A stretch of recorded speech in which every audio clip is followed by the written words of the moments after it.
não parar, não precipitar e não retroceder. Então dizer para esse cara, sabe quando nós vamos parar? Nunca. Nunca na sua porca vida, né?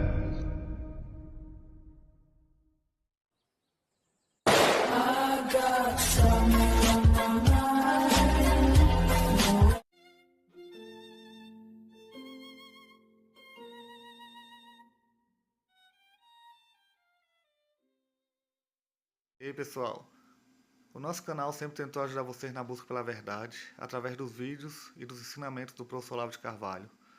Não são só vídeos que a gente coloca aqui no YouTube, na nossa comunidade a gente também coloca artigos e textos do nosso amado professor.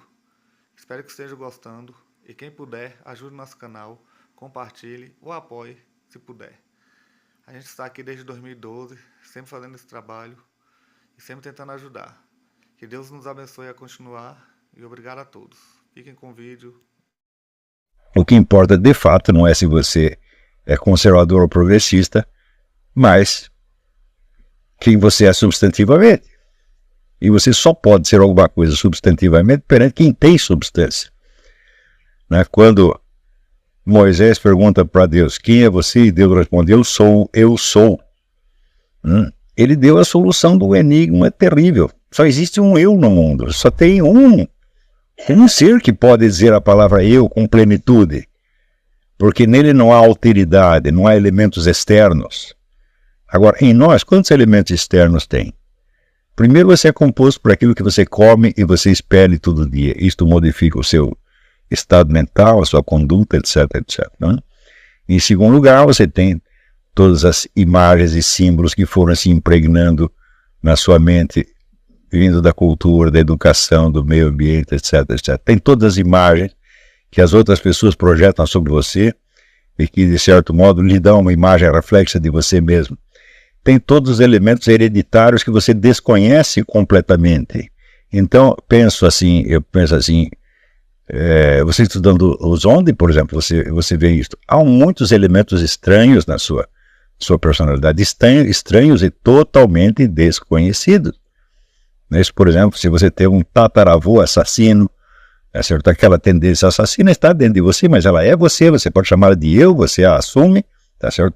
Não. Então, você vê que o nosso eu é mais composto de alteridade do que de outra coisa, tá certo? Então, toda a nossa a imagem que nós temos de nós mesmos é um fluxo de impressões evanescentes. E nós não podemos dizer a palavra eu de pleno direito. Nós só dizemos por delegação, porque o eu sou nos conferiu, sob certo aspecto, vamos dizer, uma pequena capacidade de ser um eu. Né? O eu, na verdade, seria apenas, vamos dizer, a consciência plena e clara de si mesma, que assume total responsabilidade por seus atos, estados, pensamentos, sentimentos, intenções, etc, etc, etc. Só nesse momento você é efetivamente um eu, e nesse momento você está à imagem de Deus, dentro da escala pequenininha, tá certo? Quando você lê, às vezes, os escritos dos santos, né, eu não os leio muito porque eu não os aguento, porque a intensidade de autoconsciência dessas pessoas é uma coisa muito dolorosa. Né? Quando você vê São Luís de Montfort, por exemplo, tentando explicar o Rosário, né, e dizendo que ele é um sujeito tão baixo que ele nem merece fazer isso, né? Ele sabe do que ele está falando. Eu não sei, mas ele sabe. Né? Então, ele conhece a sua imagem perante o olhar de Deus e sabe quanto essa imagem pode ser feia. Não feia em termos do juízo final. No outro mundo, São Luís de Montfort está muito bonito, né? Mas se enquanto estava vivo na Terra, ele carregava toda esta herança maldita do pecado original, das tendências hereditárias, do meio social. Tudo isso, nós vivemos no meio disso, tá certo? E nós somos enormemente feios, né? Então, enquanto você não está disposto a encarar esta coisa, falar de autoconsciência é perder tempo. Ela não sabe quem você é apenas uma criança delirando, brincando de soldadinho de chumbo, fingindo que, né? Fingindo que você é John Wayne ou qualquer coisa assim, tá certo? Mas é tudo mentira, tá certo? Assim como também é mentira as imagens terríveis que você projeta de si mesmo na hora que você está com vergonha, por exemplo, na hora que você acha que os outros pensam algo de mal de você e você se encolhe de vergonha. Tudo isso sinceramente, é uma palhaçada. Só existe um eu efetivo, aquele que Deus está enxergando, né? E ele te mostra pedaços quando você pede. Às vezes esses pedaços são muito feios e às vezes são muito bonitos. Às vezes quando você não aguenta, né? Você vê, né? Eu confesso que eu já cheguei a perceber até deficiências neurológicas minhas, quando malformação cerebral mesmo, cheguei a perceber isso, o elemento hereditário, e tudo isso é muito feio. Daí você não aguenta, daí você pede para Deus, mas mostra que você me ama, né? E daí ele mostra uma outra coisa que você pode ser ou que está reservado para você. Então esse é o único conhecimento que existe. Agora, quando as pessoas falam de exame de consciência, elas pegam assim um formulário. Claro, o formulário pode ajudar no começo, né? Tá certo? Fiz isso, fiz aquilo outro, né?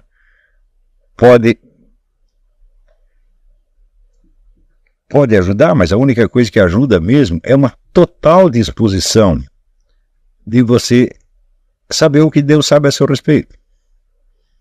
Ele sabe tudo, então ele não pode te mostrar tudo, ele só pode mostrar um pedaço de cada vez.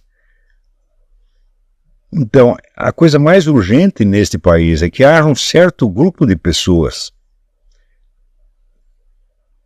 dotadas de capacidade para a autoconsciência. Porque o que essas pessoas fizerem tem substância, e o que tem substância tem efeito. Eu gostaria imensamente de ser uma dessas pessoas e tenho me esforçado para isso.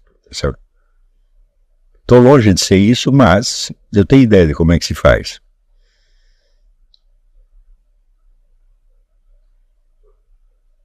Fora disso, é tudo um blá blá blá, tagarelice, tá certo? Tanto faz ser tagarelice comunista, tagarelice conservadora, tagarelice cristã. É tudo a mesma coisa. Agora, a gente passa o tempo e você espera, né, ver alguma ação humana real, substantiva, tá certo? E, sinceramente, nos últimos anos eu não tenho visto isso. Eu tenho visto muita pose, muito fingimento, sobretudo baseado na necessidade que as pessoas têm de consertar a sua autoimagem. Então, de projetar uma imagem melhor. E com isso, o sujeito só acrescenta mais uma mentira à sua já formidável coleção de mentiras, né? E é justamente por isto que as pessoas se tornam tão vulneráveis àquilo que os outros falam dela. Porque se eu quero consertar a minha autoimagem perante mim mesmo, então qualquer contribuição que vier de fora é bem-vinda, por assim dizer. Quer dizer, se falam bem ou mal de mim, né, começa a se tornar uma coisa muito, muito importante. Né? Então, eu não sou indiferente porque as pessoas falam de mim, evidentemente, mas eu sei que, em geral, elas estão tão longe tão longe da verdade que incorrem naquele famoso provérbio árabe: se as pessoas te louvam por méritos que você não tem, elas vão acabar te acusando de defeitos que você também não tem. É certo? Então, e também tem aquele outro provérbio de que a fama é o conjunto dos equívocos em torno de um nome. Eu confirmo isso diariamente, né? Às vezes eu cometo algum erro e as pessoas me acusam de outro erro completamente diferente, né? Então,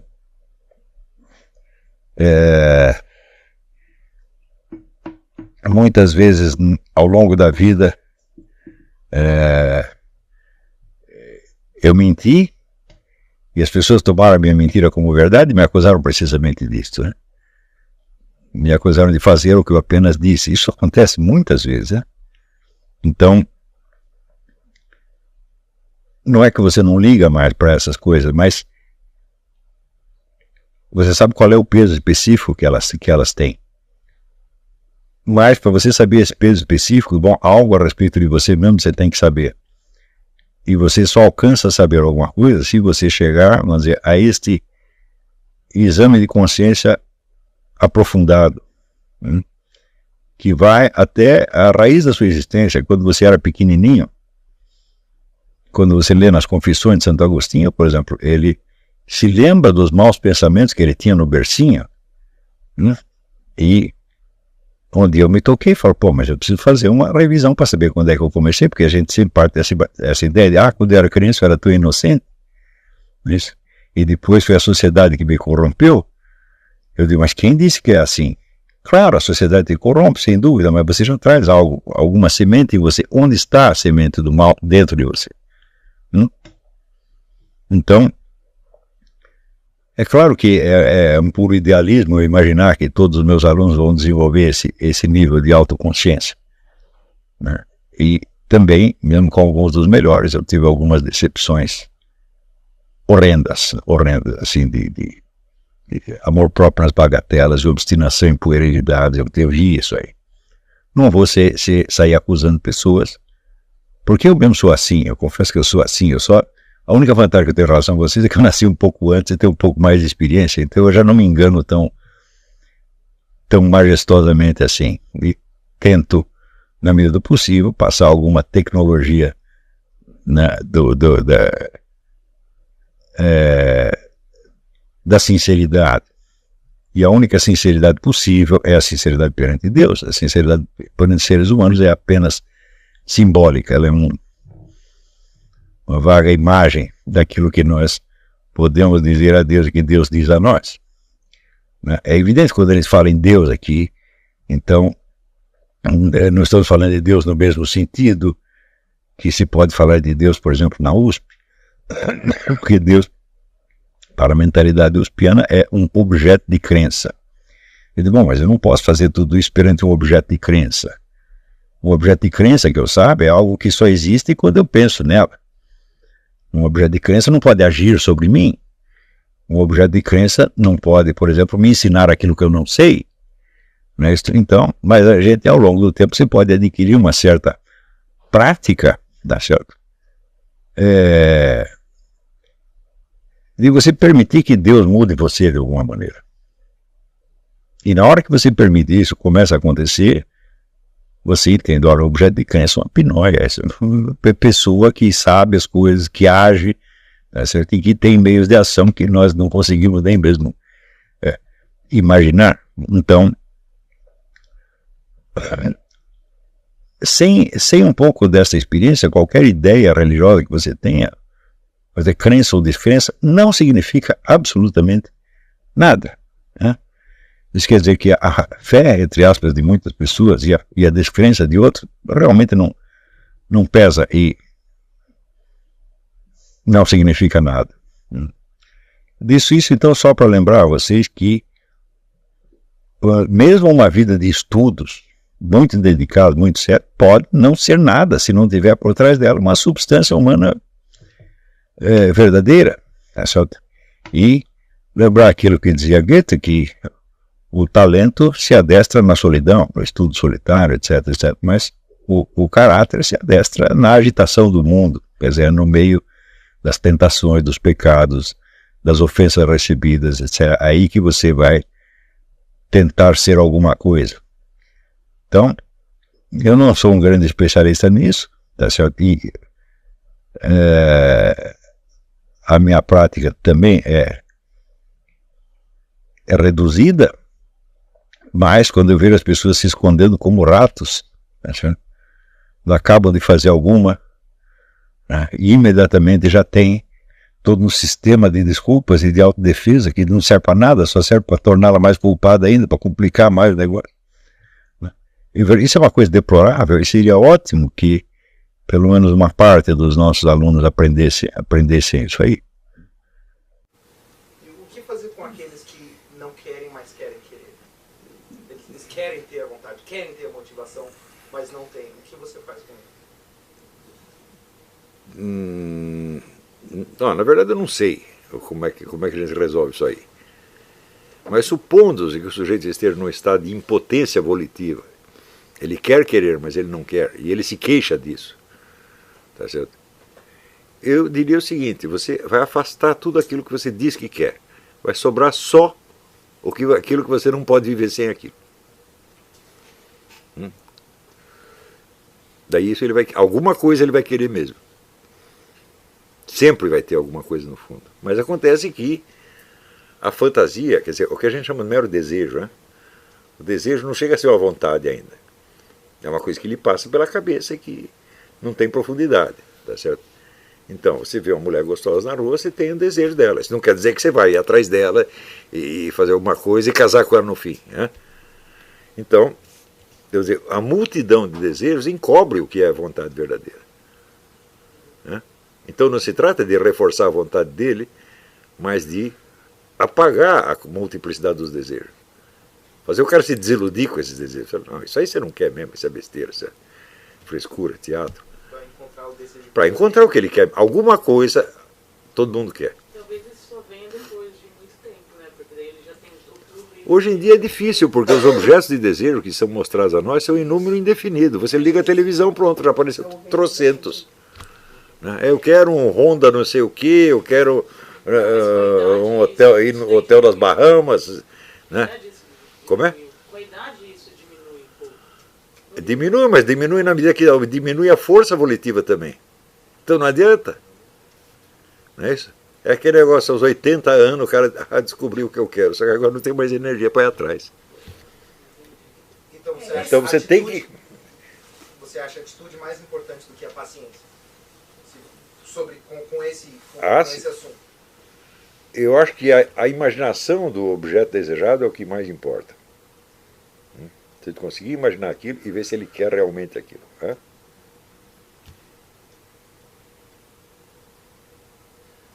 Por exemplo, eu acho que eu sou um cara que escreve com suficiente clareza para as pessoas entenderem, né? Isso eu quis desesperadamente. Eu não quero ficar falando sozinho. E eu não quero escrever um negócio pedante, que só eu e mais... Eu quero escrever para todo mundo e quero que isso funcione. Mas eu quis muito isso aí, né? E treinei durante muitos anos para conseguir. E consegui, ué. Né? Mas isso eu queria mesmo. Né?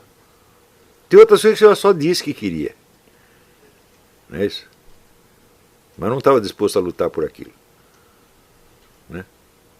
Se você ver o número de mulheres que eu disse que eu queria, nossa, eu teria superado o Dom Juan, o Meletré.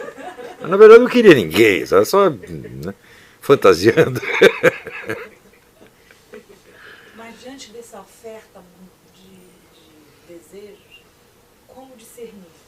Isso eu não sei. Isso aí cada um tem que se virar, porque como é que eu vou saber o que o neguinho quer mesmo? Só ele sabe. No fundo a gente sabe. Claro. Aquilo que você não pode viver sem. Aquilo que se você não tiver, você vai querer morrer. Não é isso? E eu acho que no fundo as pessoas querem poucas coisas. Então eu descobri essas e fazer essas. Véio. Mas de fato o número de objetos de desejo cria um monte de fantasias. E você se perde no meio daquilo. Pior, você tem um negócio de desejo mimético e complica mais ainda. Quer dizer, você acha que é aquilo porque você acha que os outros estão querendo aquilo também? Complicou mais ainda. Né? Então isso aí se resolve por redução, você está entendendo? Não precisa não é fortalecer a vontade. Não. É só concentrar no que você realmente quer. Como foi a vida de Platão? Bom, Platão era um jovem de família rica que se destinava a uma carreira política, como todos os seus colegas, seus companheiros de geração. Porém, ele viu que houve ali um golpe de Estado que prometia moralizar a sociedade e piorou ainda a coisa. Quer dizer, fizeram logo um mensalão, um petrolão, uma coisa assim. E Era uma ditadura, evidentemente, e essa ditadura tinha entre os seus adeptos o próprio Sócrates. Até que os ditadores mandaram o Sócrates, como soldado que era, prender um determinado cidadão. E o Sócrates sabia que aquele cidadão não tinha feito nada de errado, e ele se recusou, tá certo, a prender o sujeito. Passados anos, o próprio partido deste sujeito que o Sócrates salvou o condena à morte. Então, Platão disse, olha, uma sociedade que não aguenta o melhor dos seus membros, o mais honesto dos seus membros, ela chegou a um ponto onde ela não pode ser consertada, corrigida mais. Então, isso significa que a ação política se tornou inútil. Nós temos aqui buscar agora o que é o verdadeiro fundamento objetivo, real da ordem social. E isto desencadeia a carreira de Platão. Então, que eles não estavam fazendo um curso de filosofia, ele não tinha uma exigência curricular a cumprir, ele tinha um problema real a resolver. E desse problema real é onde ele vai descobrir a ideia, vamos dizer, do bem supremo. Tá certo? Ele diz, a hora que o bem supremo desaparece de visão da visão da sociedade, sobram apenas o quê? Os sonhos e valores individuais, que evidentemente são muitos, estão em conflito, são incompatíveis entre si e só podem ser mantidos numa certa ordem pela influência externa das leis, da repressão, da polícia, etc, etc. Então, tudo o que hoje se entende, quando o pessoal fala Estado democrático e de direito, eles estão se referindo a isto, quer dizer, você tem lei e ordem. Então, o que é a lei e ordem? É aquilo que sobra quando a visão do bem supremo desapareceu, tá certo? E sobram apenas objetivos e propósitos individuais que têm de ser administrados por uma força externa, de natureza puramente mecânica. O que é, vamos dizer, uma Constituição? O que é um Código Penal? O que é um Código Civil?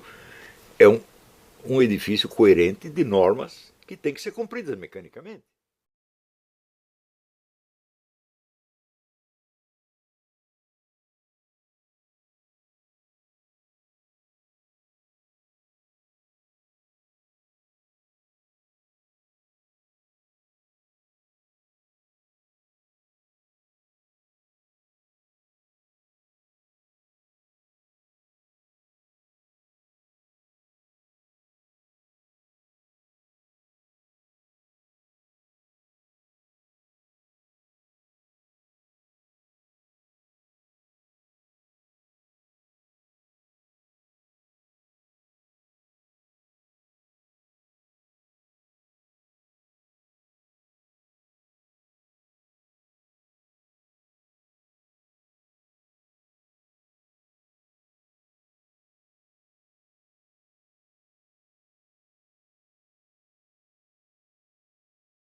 Espero que tenham gostado do vídeo. Compartilhem, comentem, curtam. Apoiem nosso canal para a gente continuar aqui no YouTube com essa iniciativa que é desde 2012. Sempre ajudando na busca pela verdade. Sempre busquem a verdade, busquem nosso Senhor Jesus Cristo, busquem a Deus. Forte abraço a todos e até a próxima. Não parar, não precipitar e não retroceder. Então dizer para esse cara, sabe quando nós vamos parar? Nunca. Nunca na sua porca vida. Não parar, não precipitar e não retroceder. Então dizer para esse cara, sabe quando nós vamos parar? Nunca. Nunca na sua porca vida. não parar, não precipitar e não retroceder. Então dizer para esse cara, sabe quando nós vamos parar? Nunca. Nunca na sua porca vida. Né?